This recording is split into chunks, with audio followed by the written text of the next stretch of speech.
Hello, bonjour, buongiorno, guten Tag. 喂，你好。Hello. 6,000 years ago. Sounds like a fantasy, a fiction of adventure and unlikely circumstances. 6,000 years ago. Before the West was won. Before the monks stopped the Dark Ages. Before the hamlet of London was started, or Cairo, or Rome, or Bombay, or Peking. Before we knew much about whatever we were doing then. Lagash was a city of Mesopotamia. Mesopotamia was being populated by people coming in from all over the continent, migrating back and forth from Europe, before it was Europe, coming down from the north and from the east and west, probably from Arabia, before it was Arabia. In fact, before there were countries as we know them. 6,000 years ago precedes democracies, monarchies, precedes writing.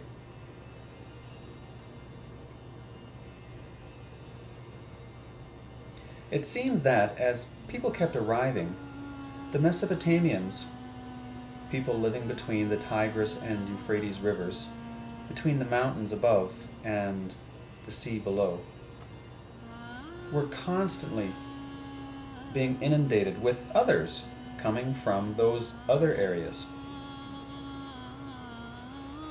We call them first nomadic groups, then Semites, then Sumerians and Assyrians and Babylonians, Hittites and Semites.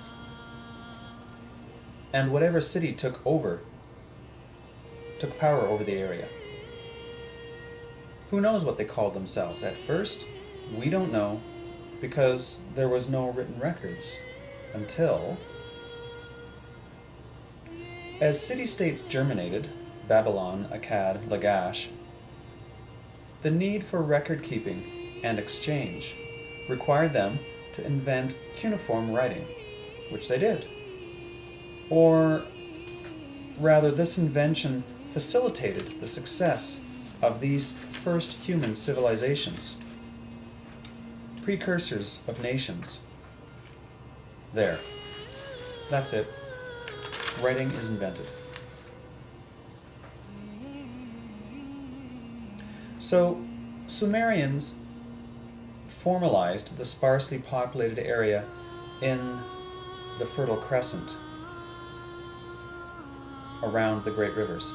And Akkadians and Guti came through in their own time, dominating the area and cultures and politics. But one city, Lagash, somehow remained self-governed for centuries. But it finally collapsed after nearly a millennia of these power struggles. 1,000 years. How old is your country? Where are these places? Iraq, Iran, Syria, Kuwait, Saudi Arabia, Dubai, Lebanon, Israel, Palestine. The people of these countrysides were all involved in the birth of civilization,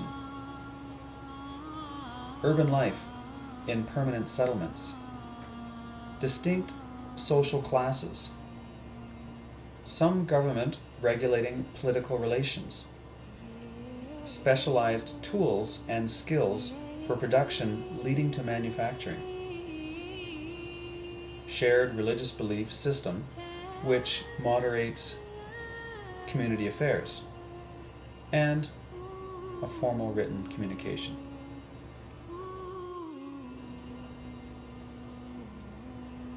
The archaeological site of Lagash is now situated in what we call Iraq. Others are in Iran and Syria, etc. Yet, as an educated Western country, we feel superior to these areas, telling them how to manage their affairs, wrestling with them for their resources, treating them like arguing children. They are not our children. If anything, we are their children. This awareness should inform our behaviors and our attitudes towards these countries. If they ask us for help, we should give it. If we offer help and it's declined, we should leave.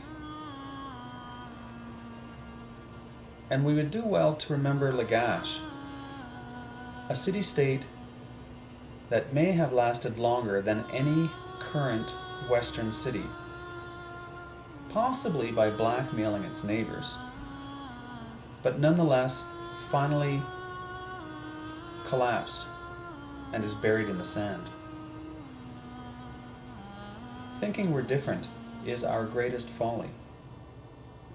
We are all the same when we look into our eyes.